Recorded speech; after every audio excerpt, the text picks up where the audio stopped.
Good morning. Oh, no. This is the call and response part of the program. Good morning.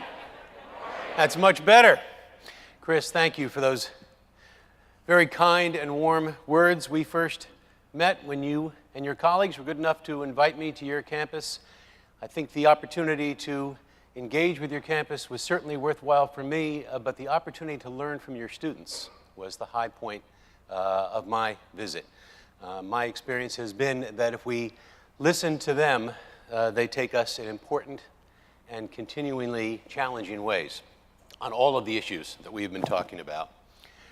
It is an enormous honor for me to receive this award. I'm grateful, Chris, to you, to your entire team, Jan, to your board, to the awards committee. You'll forgive a point of personal privilege when I recognize one of your leadership, my dear friend John Stalby, who I had the good fortune to meet years ago when we were freshmen at Williams College.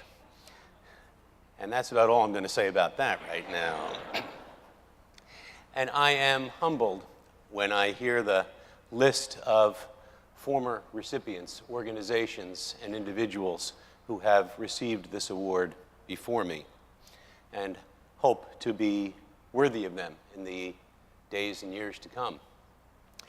I'm particularly pleased, as Chris mentioned, to be receiving this award on the 10th anniversary of when the inaugural award was presented to my own Phi Beta Kappa Society, who, if I may say so, was a perfect recipient for an award in advocacy for the arts and sciences, because advocacy for the arts and sciences is in the Phi Beta Kappa Society very DNA. But this is a little more complicated than it may sound at first blush. Because, of course, Phi Beta Kappa is a nonpartisan organization. That means any advocacy we do is nonpartisan. And the expression nonpartisan advocacy, certainly in Washington, D.C. these days, sounds like an oxymoron. Let me assure you, it is not. Discussing the nature of nonpartisan advocacy for the arts and sciences, both for the Phi Beta Kappa Society and for the shared mission of all of us in this room and the institutions that we represent, necessarily asks us to consider the very question of the nature of the university. Put somewhat differently, when I say that we should engage in advocacy, not we personally, but we institutionally, who exactly are we?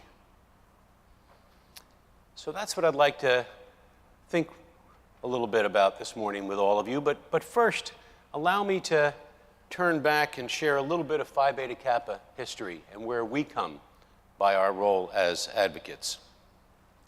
As I suspect some of you know, Phi Beta Kappa was founded in the early days of the American Revolution, to be precise, December 5th, 1776. And some of you may know the fabled story, at least those of you here from William and Mary, you know who you are in the Alpha chapter.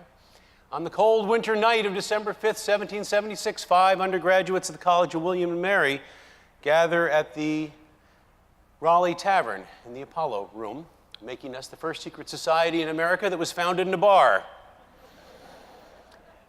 But it's actually not at all surprising that it was founded in a tavern.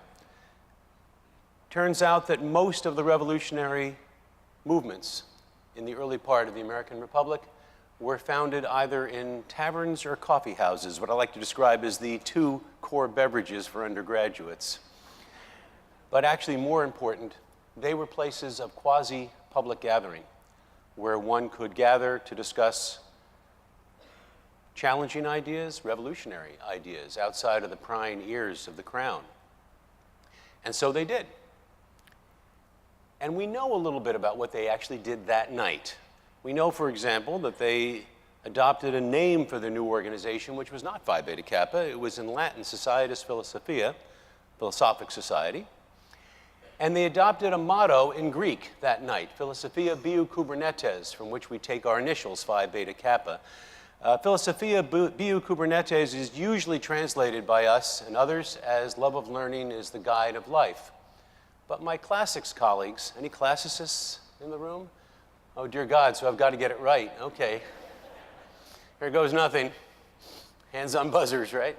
Kubernetes, from which actually one of the roots of the English word governor, but Kubernetes in classical Greek actually has a marine or nautical connotation. So actually a slightly better translation of Philosophia Biu Kubernetes is not love of learning as the guide of life, but love of learning as the pilot of life. And there is a subtle but a significant difference. A guide, you see, takes you on a path that already exists. But the pilot steers you out into the water where there is no path yet. And sometimes the waters are choppy, as they were during the early days of the American Revolution, and in many ways as they are in our time. And when they gathered in the Raleigh Tavern that night, they committed themselves to an astonishing idea that when the waters were choppy, it would be the love of learning that would be the pilot of their life. Not the crown, not any dogma, but the love of learning and the commitment to the liberal arts. This process of learning is both inward-looking and outward-looking. It concerns both the inner shifts of vision that produce a meaningful life and the outward-facing process that builds community and brings about change, locally, nationally, and yes, even globally. Now, there are many examples I could give you of the ways in which the love of learning has pushed Phi Beta Kappa towards nonpartisan advocacy, calling on us to seek to change the world. The one I shall choose is the signature legislative accomplishment of the Phi Beta Kappa Society, and that is the founding of the National Endowments for the Arts and the Humanities. In 1963, Phi Beta Kappa, along with the American Council of Learned Societies, an earlier recipient of this award, and the American Graduate Schools Council, co-sponsored a commission that would recommend what turned into the enabling legislation that created the NEH and the NEA. And on September 29th, 1965, President Johnson signed that enabling legislation, creating the National Endowment for the Arts and the National Endowment for the Humanities. The legislation itself presents the case for the arts and humanities as a national need, and it was ultimately approved by both houses of Congress by wide and bipartisan measures. Listen to some of the language of the enabling legislation itself. The arts and the humanities belong to all the people of the United States. Or Section 3. An advanced civilization must not limit its efforts to science and technology alone, but must also give full value and support to the other great branches of scholarly and cultural activity in order to achieve a better understanding of the past, a better analysis of the present, and a better view of the future. Or perhaps most poignant to us today, the world leadership which has come to the United States cannot rest solely upon superior power, wealth, and technology, but must be solidly founded upon worldwide respect and admiration for the nation's high qualities as a leader in the realm of ideas and of the spirit. These words indeed echo those nearly 2 centuries earlier when President George Washington said the following to Congress: "The assembly to which I address myself today is too enlightened not to be fully sensible how much a flourishing state of the arts and sciences contributes to national prosperity and reputation." Now, I do not look to Washington's words or to the legislation that created the humanities for a nostalgia or look to a lost world of consensus. Rather, I look to it as a statement of what nonpartisan advocacy and support of the arts, humanities, and sciences can look like and what it can achieve. A decade and a half later, 1981, Phi Beta Kappa was among the founding members of the National Humanities Alliance, the NHA, with which I'm sure many of you are familiar and many of you are involved. The NHA is an advocacy coalition dedicated to advancing the humanities. Over the past 12 to 18 months, working in concert with the NHA and other members, Phi Beta Kappa has played a role not only in preventing the defunding of the humanities, but also the highly successful effort to maintain and even increase the funding for the national endowments. In related developments, nonpartisan advocacy efforts throughout the higher education space have led to an increase in NIH allocations, as well as allocations for supplemental education grants, federal work-study programs, and funds for historically black colleges and universities and Hispanic-serving institutions. So, to what extent should all of you and the colleges and universities that you represent be engaged in such advocacy efforts on your campuses and in your communities? Well, to answer that question, we must first consider a fundamental and essential question. Precisely on whose behalf would you be advocating? Which brings us to the very nature of the university and requires us to confront the surprisingly complex puzzle of who is the university? Let's begin with first principles. American colleges and universities have played a singular role in our society. They are institutions that educate each generation for meaningful lives, for productive lives, and for engaged lives. They have been one of the core engines of social mobility from colonial times, enabling the children of farmers to become professionals and opening a new world of higher education through the Morrill Land-Grant Colleges Act, 1862, an astonishing achievement in the midst of a civil war. From the late 19th and 20th centuries, enabling children of immigrants to enter the American economy and society, enabling women and African Americans to study those who had been excluded from higher education until Oberlin opened its doors to women and African Americans in 1833, and Mount Holyoke opened its doors in 1837.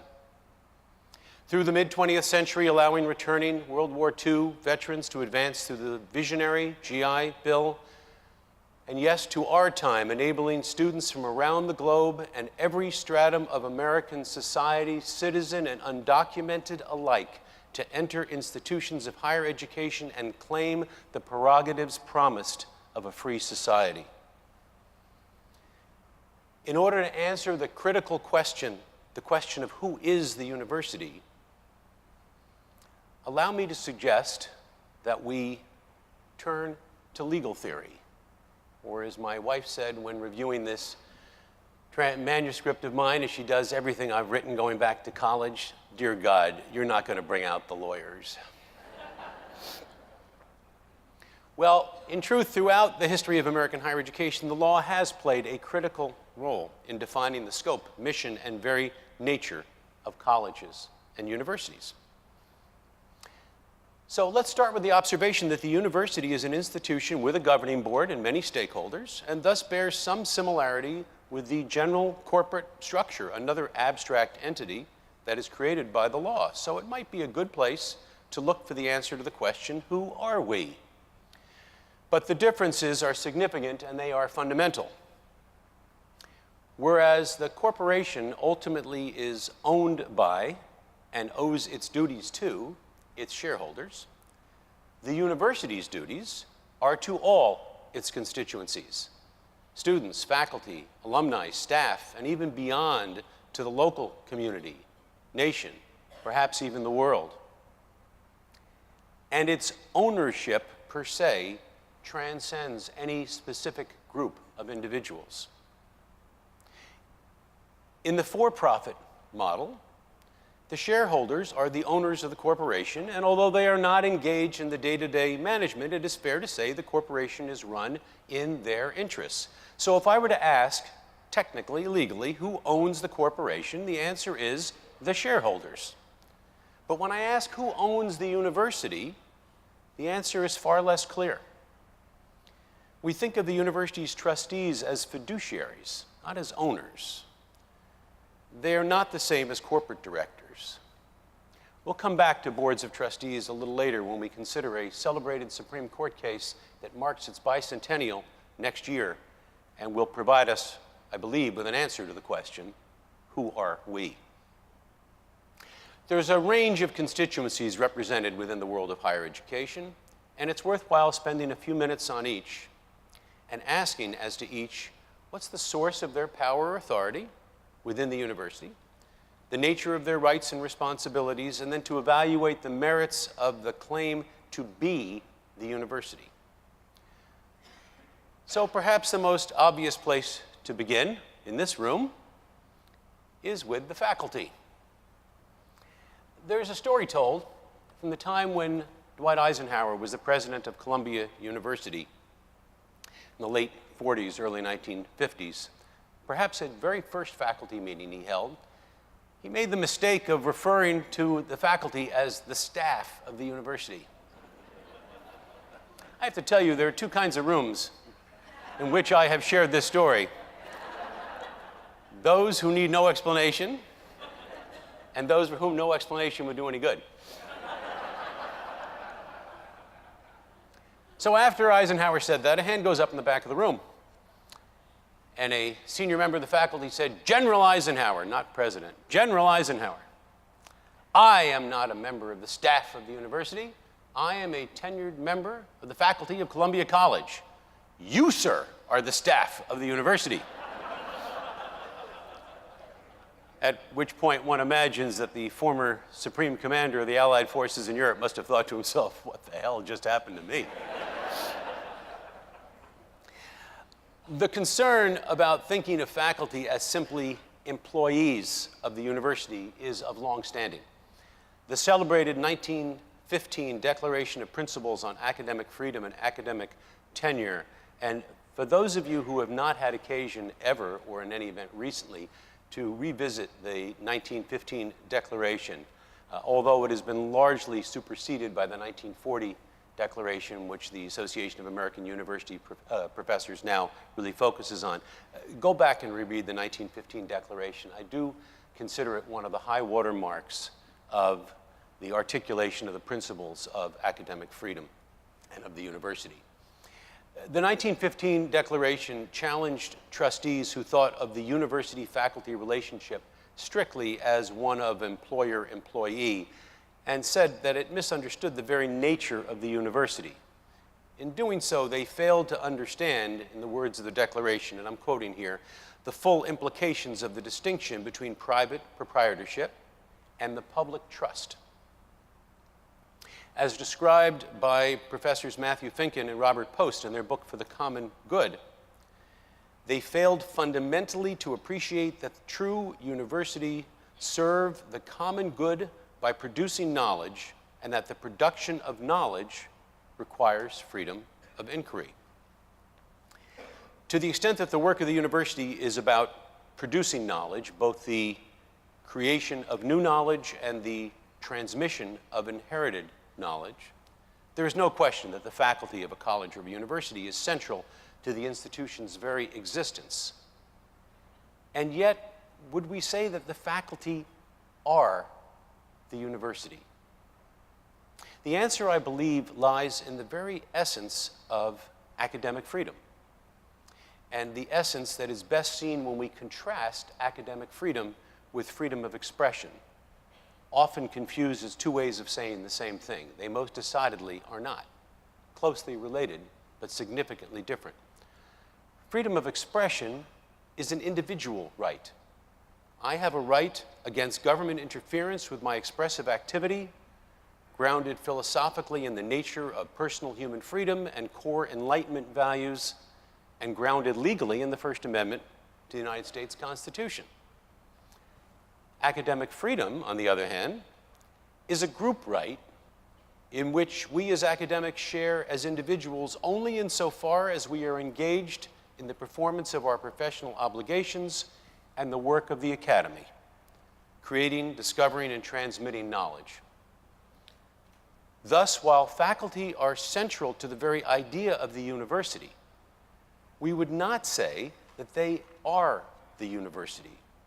And certainly no individual faculty member could claim the mantle individually of the institution.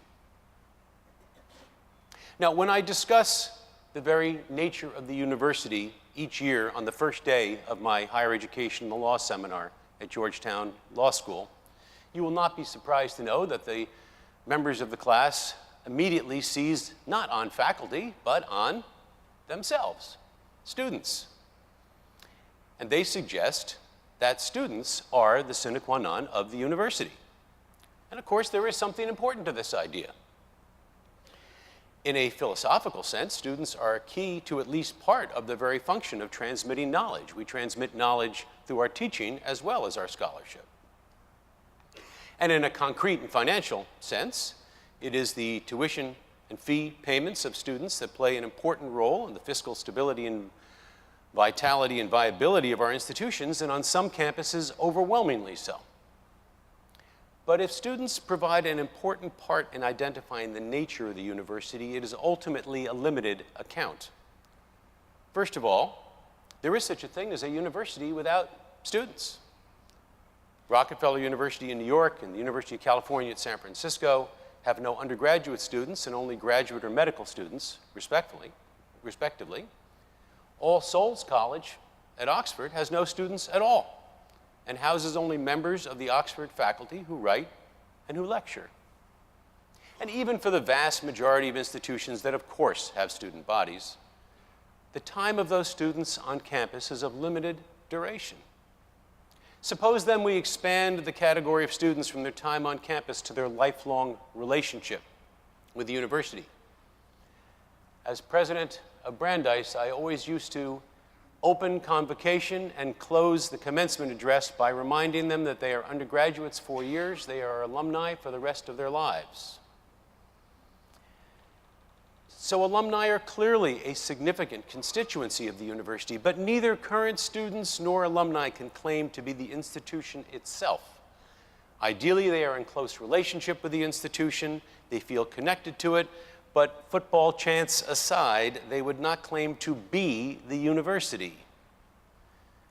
In those same commencement addresses, I would remind those students who felt the university slipping out of their hands during that last week of senior week, places do not belong to us.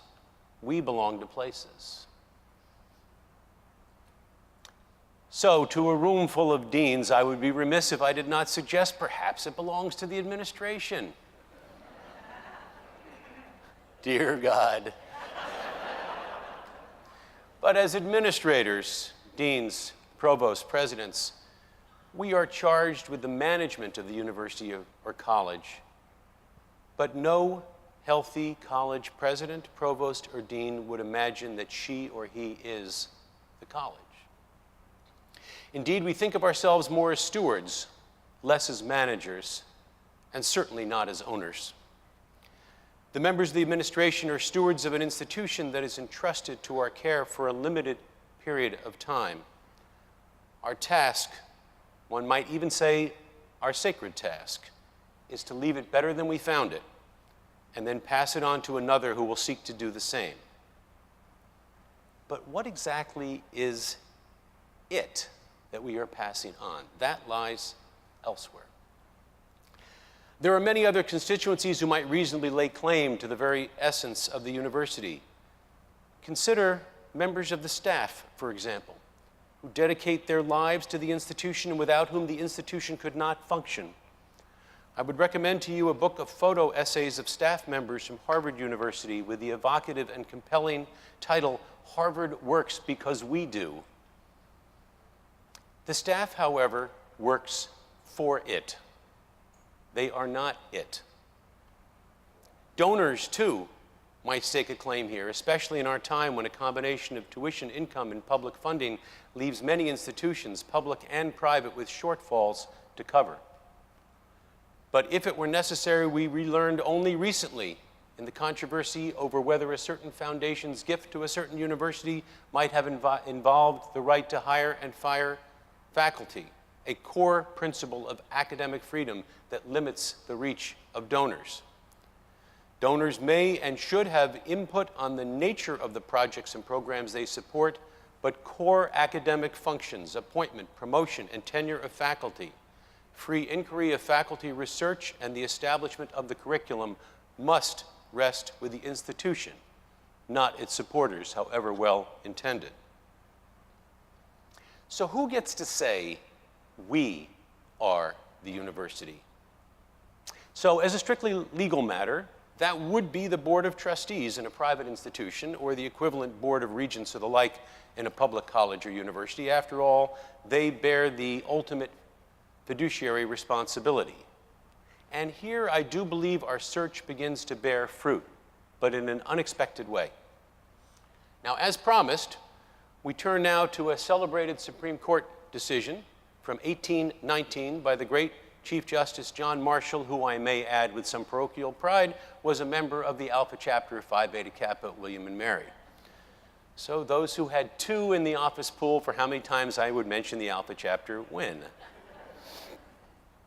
The case is a case called Dartmouth College against Woodward, and it is probably most famous today for 2 reasons. First, Dartmouth College's lawyer before the court was its illustrious alumnus, Daniel Webster, who in his oral argument to the court described his client as a small college, but there are those of us who love her. Second, this was the initial case to interpret a fairly technical clause in Article 1 of the Constitution that prohibits a state from passing a law impairing the obligation of contracts.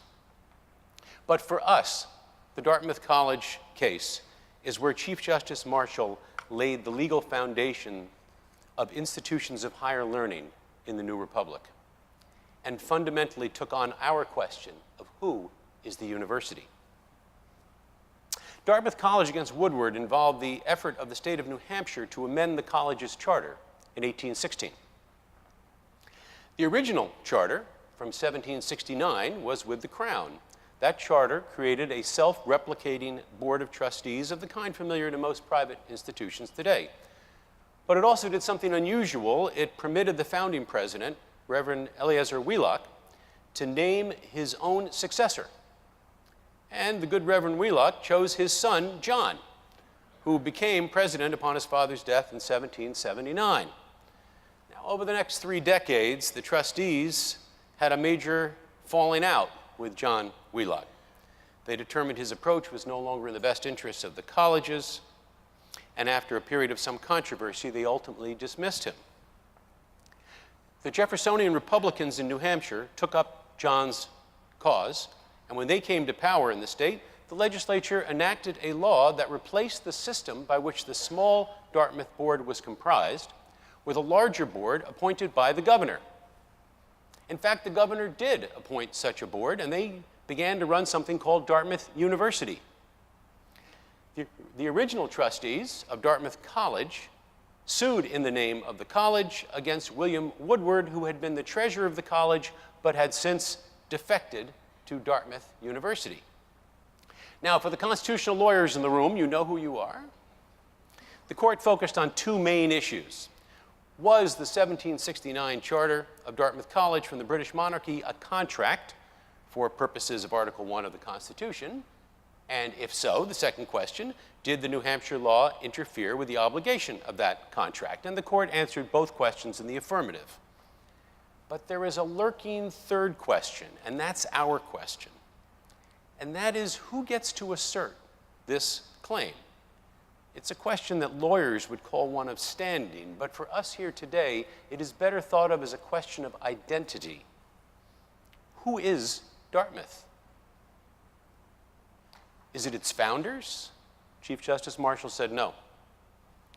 Or, to use his felicitous expression, the youth for whose benefit the college was founded? He said no again.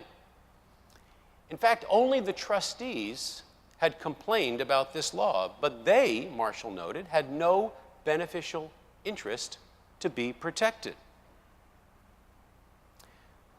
The charter, John Marshall said, created an artificial, immortal being. An artificial, immortal being.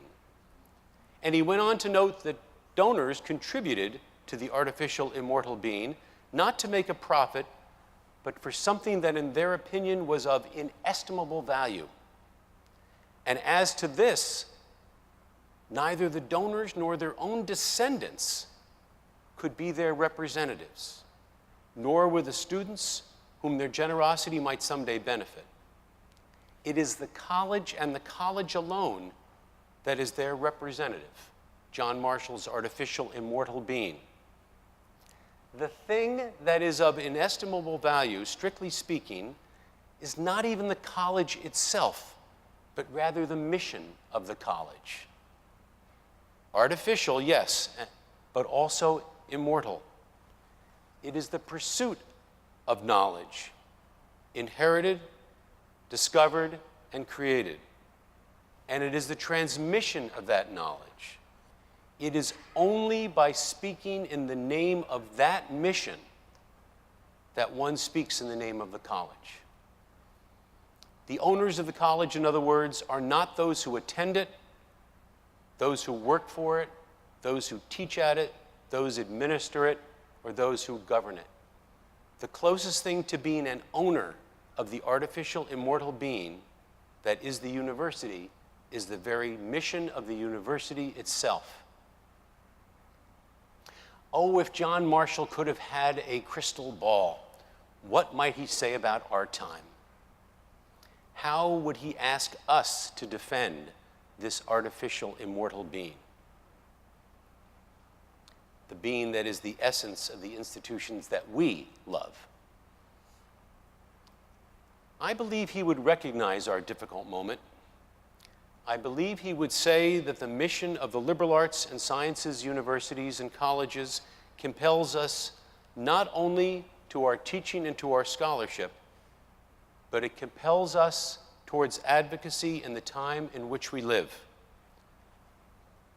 Advocacy for academic freedom, advocacy for free inquiry, advocacy for free expression, and advocacy for the liberal arts and sciences as a public good on our campuses and in our communities. That is the mission that was captured by the founders of Phi Beta Kappa, who spoke not just of learning itself, but of the love of learning. That would be the guide of their lives. Their words were an inspiration. They inspire still. Thank you.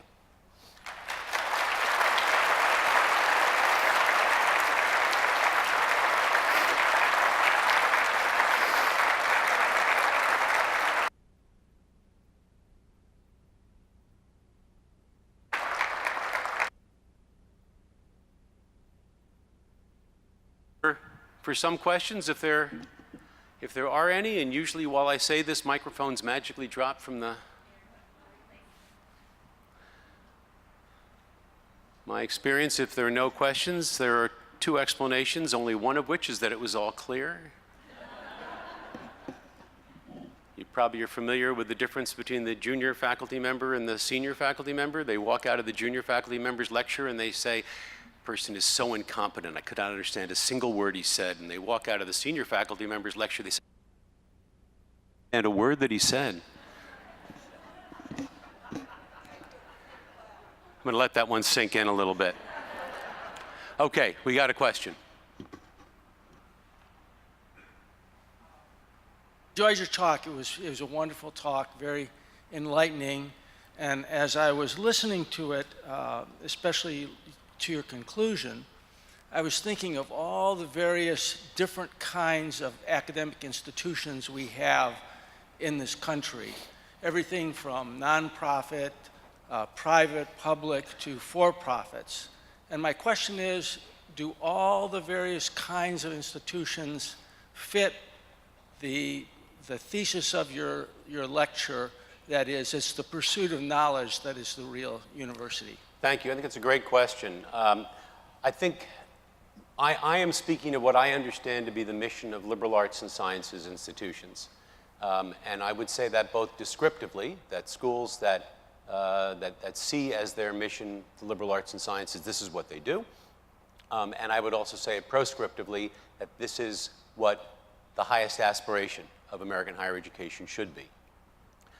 I do not believe it accurately describes all institutions of higher education in this country.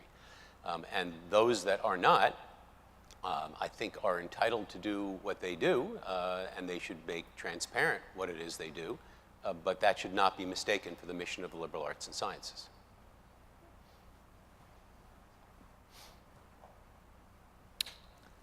Thank you for your talk, which is very persuasive to me. And as I go back to my campus and I'm thinking about how to relay Marshall's words to students who take a very transactional approach to their education, what words would you suggest that I use to convey the sense of this wonderful immortal being of the mission in a very transactional mindset of this generation? Yeah, I think, it's not either or, and as a matter of fact, John Marshall, besides being Phi Beta Kappa and a Supreme Court justice, was a pretty, sharp-elbowed politician, Secretary of State, and got himself appointed by John Adams in the very last days of the Adams administration before Jefferson came in. So it's only with benefit of hindsight that he's the great John Marshall at the time. He knew how to play the game too. So I don't think it's an either or, and we sometimes fall into that.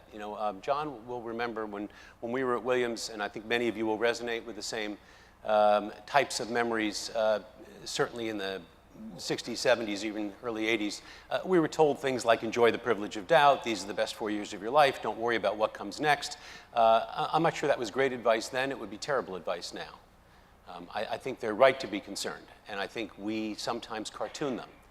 When students say, I'm worried about what comes next, or I'm worried about how I'm going to pay my debt, or I'm worried about getting a job, we often too quickly leap to say, those are the kinds of concerns that shouldn't preoccupy you. These are the 4 years to think the great thought. I think it's not only, first of all, it renders you clueless when you talk like that, right? But beyond that, there's something kind of cruel about it, because they are right to be concerned. Having said that, then, I think we can talk about the role of Marshall's immortal being in their practical part of their lives as well as the philosophical part of their lives. I always refer to the liberal arts as being key to the meaningful life, the productive life, and the engaged life as members of their communities. Those things do not fight with each other. One should certainly be engaged in a meaningful exercise of the life of the mind. But if it's true that the unreflected life is not worth living, it's also true that the unlived life is not worth reflecting upon. So I think what we tell our students is that what they are learning are skills that will give them a more meaningful life and a better life, but also will contribute to a more productive life, and that they should not fall into the trap all too common in this society now of very short-term thinking. Their careers will not be determined by their first job. And by the way, they get that better than we do. When I'm in rooms full of parents and students and I talk about a dozen or more jobs, and there's still parents who look shocked with that, and the students, that's just hard news programming. That doesn't surprise them at all. So I think these things actually do play, work well together. Last little soundbite from George Anders' wonderful book, You Can Do Anything with That. It's about the value of a liberal arts degree. Highly recommend Anders' work, by the way, on this. The best predictor of a six-figure salary is students who take courses outside their major. So if you don't buy the philosophical argument, you can bottom line it. Hi, I'm not a lawyer, and I'd like you to continue to be one for a moment on my behalf, please, and to continue to educate us. I was interested in the intellectual pivot that you made from thinking about people and classes of people and groups of people and setting us up that way to then turn into the idea that the law, in this case, was defined by an idea or a set of ideas or a set of values, and then translate that to how that often seems to be the case these days on college campuses, where we think about taking care of groups of various kinds and how do we, and this is putting on your civil rights hat for a moment, and we think often about these groups in particular kinds of ways and what can we do for them, how do we enable them, how do we give opportunities to them. Could you talk a little bit more about the idea of thinking about it in a more kind of legal value-laden way in which instead of, say, taking care of a certain class of people, we're actually thinking about legally issues of fairness or legally issues of access, or legally values that as a university we might want to espouse, and how that can have a certain kind of legal efficacy inside the worlds that we're trying to, I think, create for our students and for our faculty. I think there's a lot of ways of grappling with that. Let me suggest a couple. I think when we think about the mission of the institution in its immortal sense, then it's a mission that affects all members of the community. And then we have to ask who those people are and how do we treat them and best advance their interests as members of the community, lifelong members of the community. And then the sort of obvious recognition, but it's a recognition that has a lot of analytic power to it, that these people have very different stories and very different journeys and bring very different places to it. So let me take an example out of the free speech context. I'm glad, by the way, that my friend Bob Zimmer is going to be talking this afternoon. I actually had Bob come to a Phi Beta Kappa board meeting, and as I would say this if you're standing right here, I think he's got a lot of the stuff in Chicago importantly right, and a lot of it significantly wrong in my view. So ask him hard questions. And when you say that, he'll say, shoot, Fred probably really was there. Okay. But here's what I would say in the free speech area, and this is something that I have learned from a lot of time talking with students on campus in Northern Illinois, but a lot of other places with students. And let me just digress for a second. The most important year in my scholarly development on issues of free expression was after stepping down from Brandeis, before coming to Phi Beta Kappa. I had the joy of being a visiting professor at Yale for a year, and I was my wife and I were residential fellows in one of the residential colleges, which, by the way, is the best gig going. You know, to be the head of a college, that's a job. To be a residential fellow is like being a grandparent. If you want to play with the kids, you play with the kids. You don't want to play with the kids, you don't have to play with the kids. And for the first time in well over a decade, and I think you will all understand this, because I was not a dean and I was not a president, they just talked to me normally. And frankly, I just talked normally to them. I wasn't worried about seeing it in the paper the next day. And they weren't worried about what they were saying to the president or the dean. So I learned a lot by listening to them that year. Here's one of the important things I learned. Yes, I believe, it will not surprise you, I'm sure, that free expression, robust free expression, almost unrestricted free expression, that's a long footnote for another talk at another time, what the almost piece means, is essential to academic pursuits on a campus. But free expression exacts a cost on the community. I believe it is a cost worth bearing, but it exacts a cost on the community. And here's the piece I learned from listening to students. It is not a cost that falls equally on all members of the society. Some members of the community are bearing more than their fair share of the costs. So when one, and that's not an argument for repressing speech in my view, but it is an argument for how a society and how a community and how a college and how a university has to respond to certain incidents. So when you do, you will necessarily respond in different ways. You may put a stronger thumb on the scale at certain times, and the president or the chancellor might say, we stand for this at this university. And we channel these values from our founding at this university in a way that maybe she wouldn't and, for other students' issues. So in terms of access, in terms of how a class is comprised, an issue that is very apt right now, it is ludicrous to think that all members of the community have identical backgrounds, identical starting points. They don't. We aspire to that sometime. Not in my lifetime will it be achieved. I'm sorry, it's a longer answer but I hope it was useful. Please. Yeah, thank you for your talk. In the end of 1960s, we were able to put human being on the moon. So that clearly showed that our education, universities, research, engineering is the world class. So we were leaders in education. Do you think we are still leaders in the world education? I think in our labs and on our campuses, we are. I am concerned that there is understanding of the obligations of the government to support research in the way in which it needs to. I will share with you my single most out-of-body experience in all my years as president of Brandeis. And there were plenty, but the single most actually took place in Bangalore. I was meeting with the head of the National Center for Biological Sciences. major neuroscience institution. Brandeis has got a major neuroscience program of its own, and many of our PhDs were faculty at the NCBS. We struck a deal to essentially share graduate students and postdocs who were going to do 6 months in each campus on a shared project that the PIs would be working on the two different campuses. So you can see, it was a very exciting idea for the undergraduates, for the students, and for us to be collaborating with partners halfway around the world.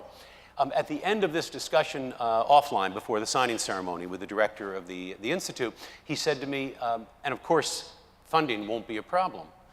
And I keep a big smile on my face, trying not to give away the fact that I have no idea what the man is talking about. Since when has funding ever not been the problem?